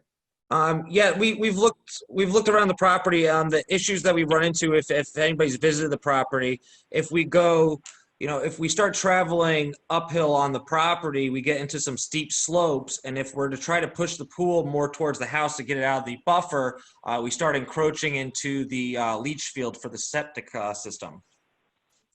So okay. kind of I think what Edna's asking for is that you document where these other locations are that you've looked at and why they aren't applicable. And I'd also proper, I'd also like to see topography around the pool. right, there currently is. Okay. Okay, well, yeah. Also, I think showing where the leach field is would also be helpful in terms of the discussion of alternatives, potential alternative sites for the pool. Having a leach field is a reason why you would not put the pool there, but we should see that on the plan. Right, I think And I the assume on plan the we were just on with the engineering plan- survey showed the approximate leach field. Well, it showed where the That's tank just- was. The septic tank. That's this file. Whoa. The next page. Could it just passed it? I just saw it. Right This there, one. there's our engineer drawing. Thank you, Gretchen. Is this the right one that you were looking for? Let me just rotate it around. Welcome.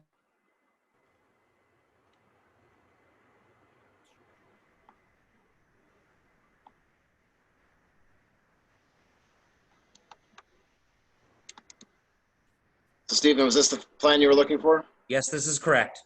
Okay. Thank you. Thanks, Gretchen. No problem. Working on the fly, making it work. That's it, baby. It's a whole new world. Once you have the wetland delineated, you can then show exactly where the buffer is. And then the discussion, certainly during the site visit, this can take place, of the potential alternative sites that you looked at and why you found them not to be satisfactory. Okay. But we Right, but we had, I believe Frank had the, we've had the wetland delineated, and that's why on our map right here, we're showing the edge of wetlands at the top of the ditch. Okay. Well, that's it. We need to know who delineated and just have it verified that it's been done within the last 12 months. And then off of that delineation, we need to see 100 feet off of that to show where the buffer area is, because it's 100 feet from the wetland. Right. Okay. I think Frank has it in his package, the delineation, but we'll double check and make sure. Yeah, we'll definitely need that, certainly on the final site plan. Right, we'll show the Any other 100-foot buffer. questions for the, I'm sorry? I say yes, we'll show the 100-foot buffer on the final site plan.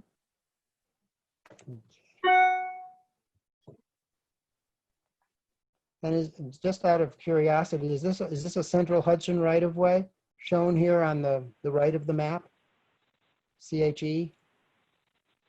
Yes. Okay, thank you. Any other questions for the applicant or the applicant's representatives? Okay, well, I have a procedural resolution here.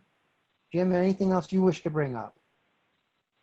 Well, the one item, although we've now have this additional sheet that I'm seeing for the first time. It wasn't in the packet I had downloaded, but it was just the fact that the two plan sheets I was looking at had different information on them. One had topography, the other didn't. It looks like kind of been combined on this sheet, so I'll have to take another look as we move forward. But if both sheets that were submitted before, the site plan, this one as well as this one and the other one are all being submitted, I think it'd be good to kind of clarify what's what, and maybe put them in a packet together so we know which ones we're looking at. And if they're all being submitted together, then cross-reference those sheets, or if they've all kind of been redone now for the new plan that we just got from Gretchen just now to take a look at, then that would be good to know what we're looking at, because like I say, some have topography, some don't, and so all those elements need to kind of come together and make sure they're cross-referenced so that it's all noted in the file.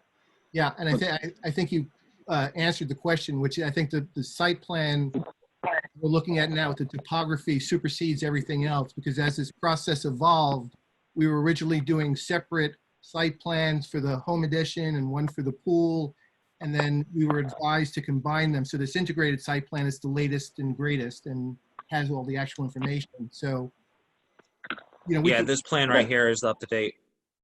Okay. Yeah, so that was one of my previous questions based on the other material that had come in. But Michael, I think you've pretty much covered my other issues, you and Melody and others, about the wetland delineation, the buffer, grading, and things like that. So I think we've covered everything I caught to this point in the preliminary review.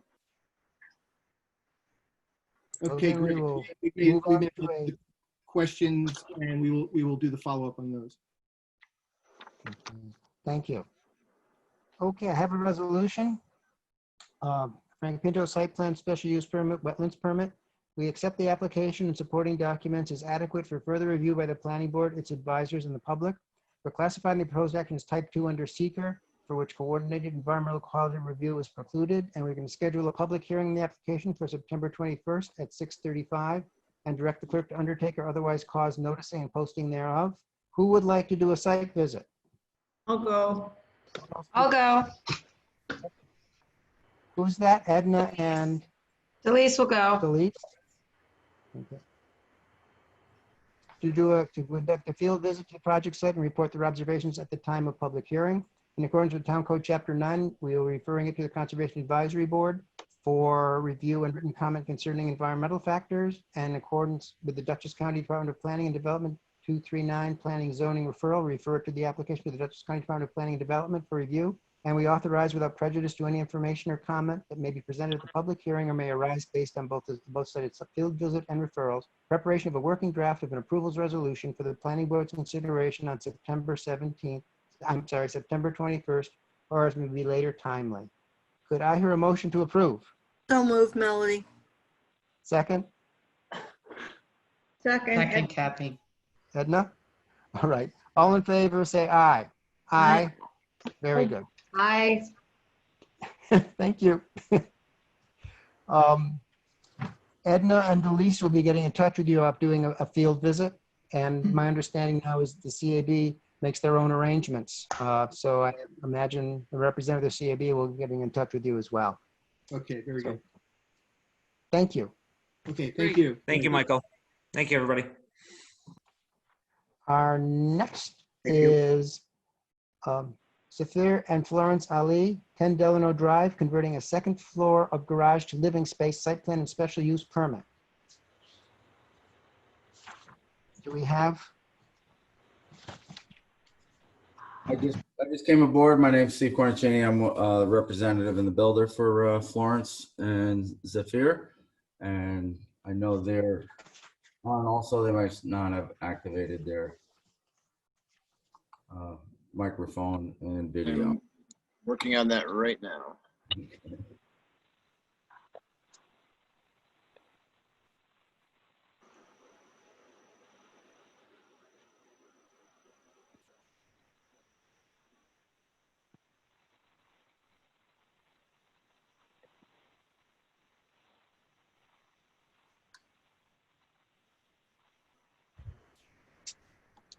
All right, Steven, would you like to start telling us what you're going to do and maybe which files you'd like me to pull up for you? Yes, Zafir and Florence had this home built for them. They've been the owner since 1986. Right now, they are looking to finish the second floor of the three-car garage into living space. It does not affect the footprint of the house. We're not changing the height or the elevation. They're in this picture. Gable ends, the garage, everything's going to stay as is, with the exception this deck on the south side will become a little bigger, and we'll be putting shed dormers on the east and west side of the garage to accommodate the additional headroom needed. So we're adding bedrooms here, I take it? Yes, we're proposing to add a bedroom and a kitchen, a little kitchenette area. So have you been in touch with the Dutchess County Department of Health at this point? Yes, we have. We've already had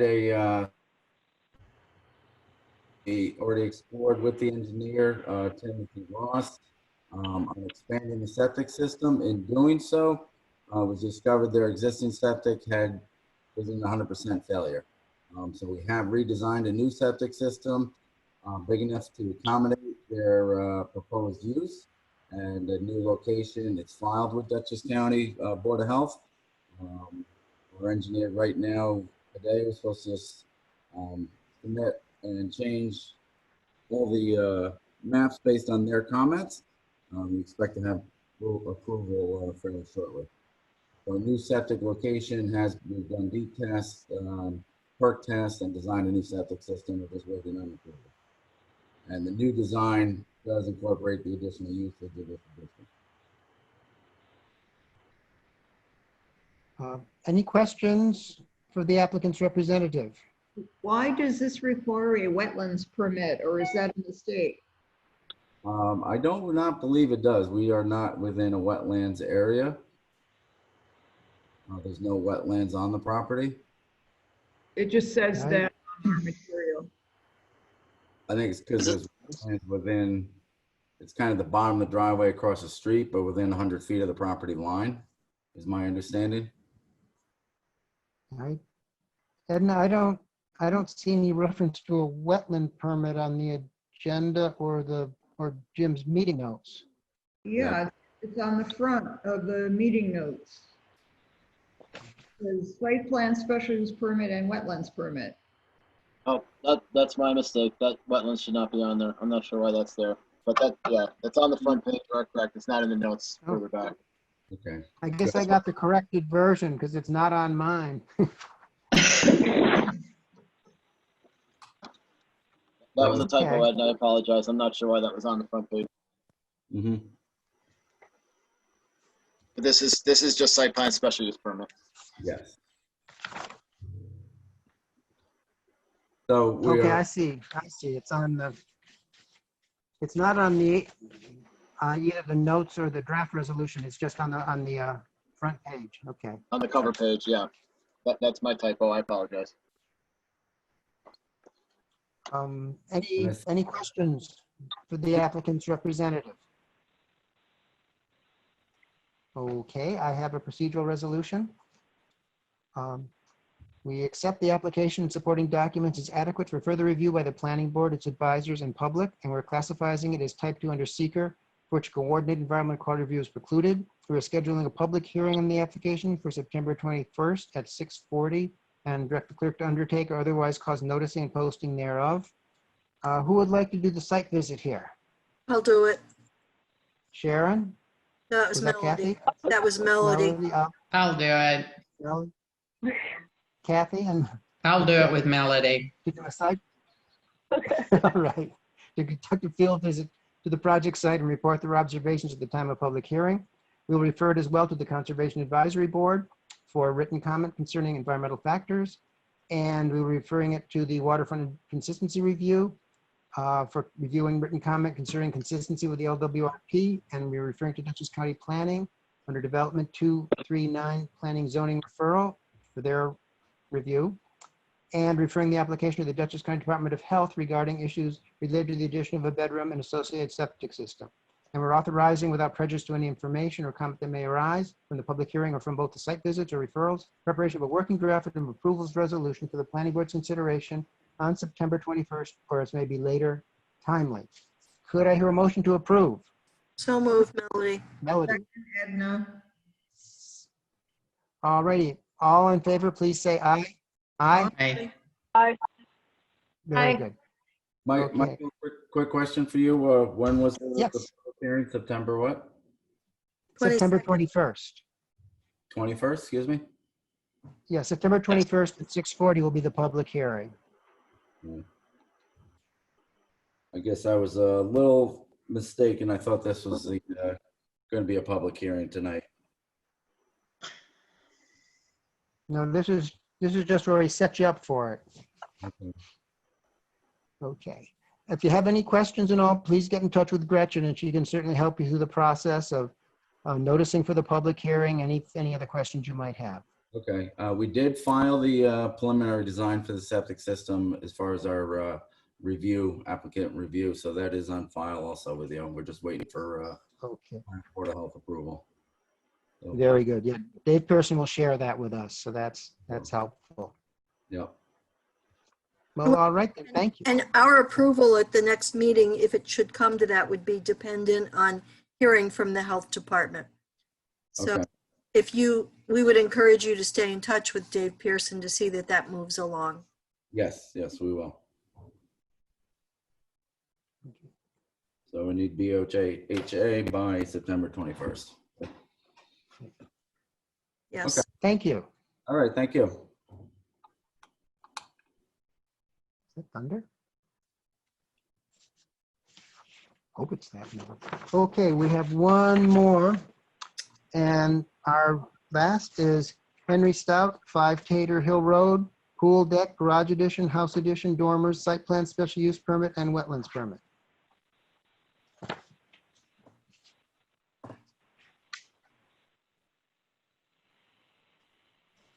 Henry is here. He's coming online as we speak. Can you hear me? Can you hear me? Yes, we can. Okay.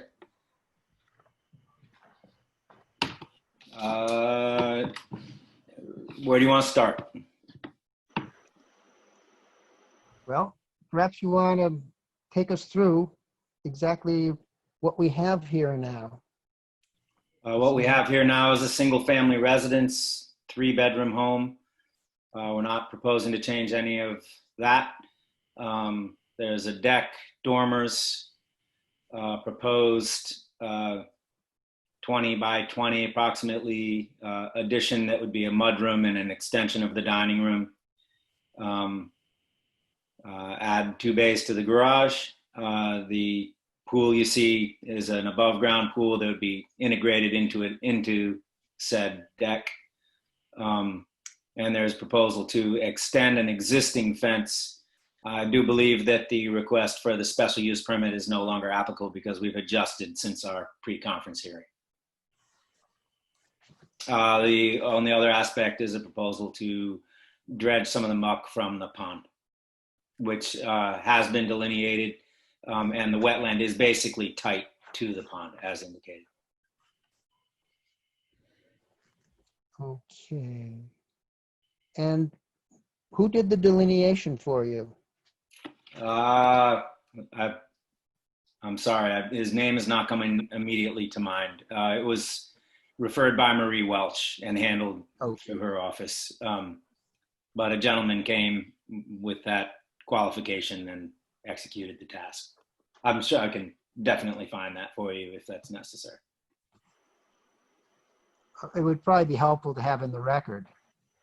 Yeah. Yes. Yeah. While this goes on, I'll see if I can call that up in my email here. Hold on. I mean, or you can proceed. I'll see if I can find it as we go. So Henry, I believe your application actually stated that the wetlands weren't delineated, but they are as shown here. So if you just update the your wetland application to include that information, that would cover it. Okay, yeah, since that, I guess the original draft. Okay, so update wetland application, got it. Yeah, that should cover it, I believe. Is a habitat assessment necessary? Under our Or wetland, under our wetlands law, I believe, yes, it would be, since it's classified as a wetland.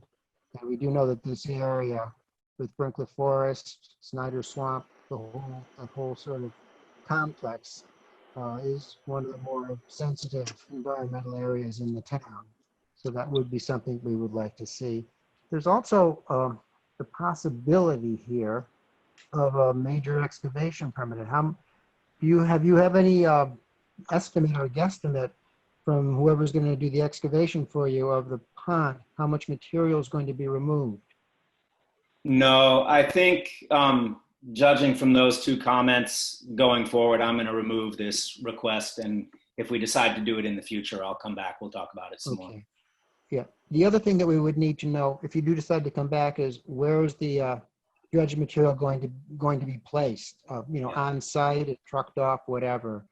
So the items are location of dredging. What the habitat? What's that called? Well, a habitat study, we see what lives there, what's going on there now. I understand that, but what's the specific item that you're presenting now for the first time that I would need to include? A habitat study? Okay. You'll find it is under, it's required for the wetland permit, and the actual specifics of it, you'll find in our zoning law. I believe they are in either supplemental regulations, Article 5, or in site plan, Article 7. Off the top of my head right now, I don't know where they are. And it goes into detail of exactly what a habitat study is. Okay. Henry, I've also detailed some of these things in my memo, and you'll be getting a copy of this memo so you can see what I've identified in the sections in the as well. Simplest thing is to remove this from the conversation going forward. And if we decide to do it in the future, we'll come back and address it at that time. Okay, that's perfectly all right, obviously. Does anyone have any other questions for Henry or comments? Is there the garage is in front of the principal residence, is that correct? I don't know what you would determine to be the front. From my perspective, it would be to the side of the principal residence. Well, the front is basically defined about the road, I guess Mount Rutzen and Tater Hill. So which one do you want? Which one would you use? Yeah, they're both sort of off that side as you're saying, where the garage is. So the garage would indeed be considered to be in front of the principal residence, and that just requires a variance from the Zoning Board of Appeals to allow that. Is that once the garage becomes attached to the house, does that change that at all? Not under our current zoning law, no. They Well, all it becomes consider part it of the building authorized and it's garage. okay. All right. The current Considered detached. Right. The current definition considers it to be an accessory structure. Something we're working on trying to fix. We're trying to change that. Right, but as right now, no, unfortunately, that it falls under that. And So that would require a variance then. correct. Yes. Guys, I'm not clear on whether we're talking about the expansion of the garage or the addition on the home. Expansion of the garage. The garage. Requires a variance from the Board of Appeals. Right, because it's situated in what would be considered the front of the house, because the front of the house is basically defined the front yard by the fronting street. And in this case, both Mount Rutzen and Tater Hill basically run in a similar line, which would place the garage closer to the road, the fronting road, than the principal structure in the house. I have a question. Is there a garage there now that's being expanded, or is there no garage and a new garage is being built? Who's the question addressed to? Anyone? There is an existing garage. So I just put I just put up the plans for the existing site, which shows the two-story dwelling separated by a flagstone patio and then an existing detached garage. All right, so does this then change the issue on the need for a variance since there is already a garage there? It could. What I would suggest you do, Henry, is talk to Michelle, the zoning enforcement officer, and it'd be her determination as to whether an addition to an existing detached accessory dwelling is similar in terms of placement in front of the principal structure as it actually totally new construction where nothing existed before. Yeah, I talk will. to Michelle. Yeah, I'd be happy to talk to Michelle about that. One thing I want to point out is in the certificate of occupants for the structure, it does indicate that the garage is attached to the house now. It's basically attached by a kind of a covered walkway. I don't know if that's relevant to the discussion or not, but it is true. Well, we would like it to be, except unfortunately, the way our law is written, all garages without exception are considered detached accessory structures, which doesn't make a whole lot of sense in many cases. And it is, as Melody said, it's something that we're hoping to have changed. But at the present time, that's what is enforced. But talk to Michelle, and you know, she may decide that since it's in addition to an existing garage, that particular variance would not be required. Okay. And Henry, this is Jim Lee, the planning consultant. While you are talking to Michelle, I think you need to talk to her about the fence that you're proposing. I know you submitted a special use permit for the fence, and that's what I put on the agenda. You know, we had discussed in the pre-application, it might be able to be an extension of the existing fence, but the code as it's written actually requires a special use permit if the fence does not allow the permitting of use through the fence itself. And it looks like you're providing a privacy fence that wouldn't allow that. And as such, you would be required, I believe, to get that special use permit for the fence. Jim, I don't mean to cut you off. I did have the discussion with Michelle. She did tell me that the original application, this may be the confusion. I think it got removed from the site plan. The original application had a fence along Mount Rutson Road. Correct. That has been removed. Right, yeah, this isn't related to the location. It's actually related to the type of fence that you put in, which is a privacy fence. That by code requires a special use permit. You're looking to extend an existing fence.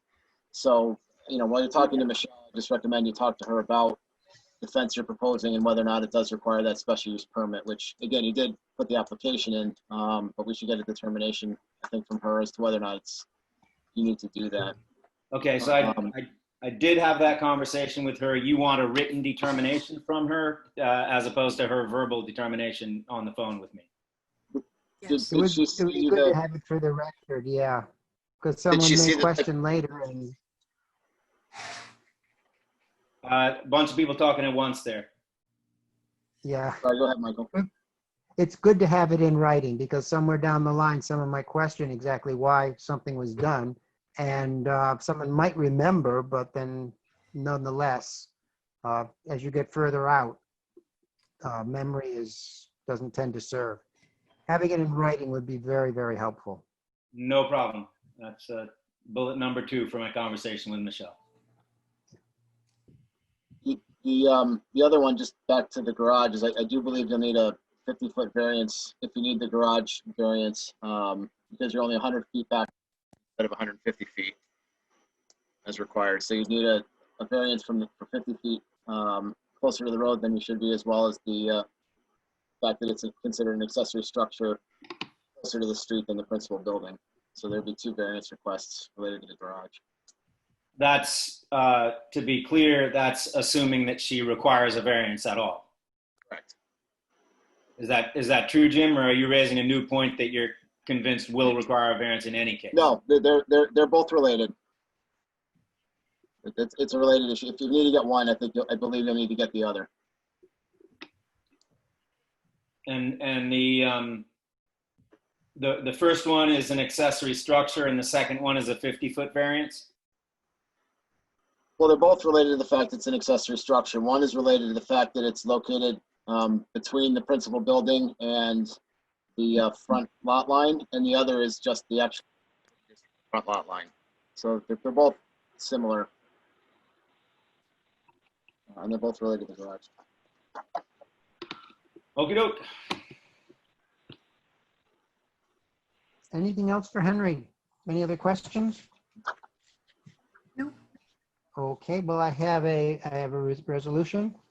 We accept the application and supporting documents is adequate for further review by the planning board, its advisors, and the public, and we're classifying it as a type 2 action under seeker. We're scheduling a public hearing on the application for September 21st at 6:45 and directing the clerk to undertake or otherwise cause noticing and posting thereof.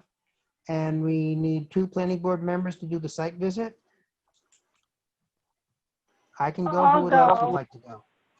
Sharon? I'll go. Yeah. Okay. Sharon and I will do the site visit. Report back. We will refer it to the Conservation Advisory Board for a written comment concerning environmental factors and to the Waterfront Consistency Board for review and written comment concerning consistency with the LWRP, and to Dutchess County Planning. We refer to them for application to the Department of Planning and Development for review, and we will authorize without prejudice to any information or comment that may arise at the public hearing or based on any of the field visits or referrals, preparation of a working draft of approvals resolution for the planning board's consideration on September 21st, or as may be later timely. Could I hear a motion to approve? So moved. Second, Edna. Very good. All in favor, please say aye. Aye. Aye. Aye. Okay, Henry, I'll be getting in touch with you to do the site, set up the site visit. Sounds great. Okay, thanks. Thank you, guys. All right then. That's all I have. Does anyone else have anything they want to say or discuss or bring up this evening? Michael, it's good to see the top of your head. Thank you. I swiped the computer from town hall. Just need to So- adjust your screen so we can see more than your forehead. Yeah, well, Are we done? Are we done? Okay. I believe, could I hear a motion to adjourn? I so move. A second. Second. All in favor, say aye. Aye. Aye. Aye. We stand adjourned. Thank you all very much. Good night. Take care. Good night.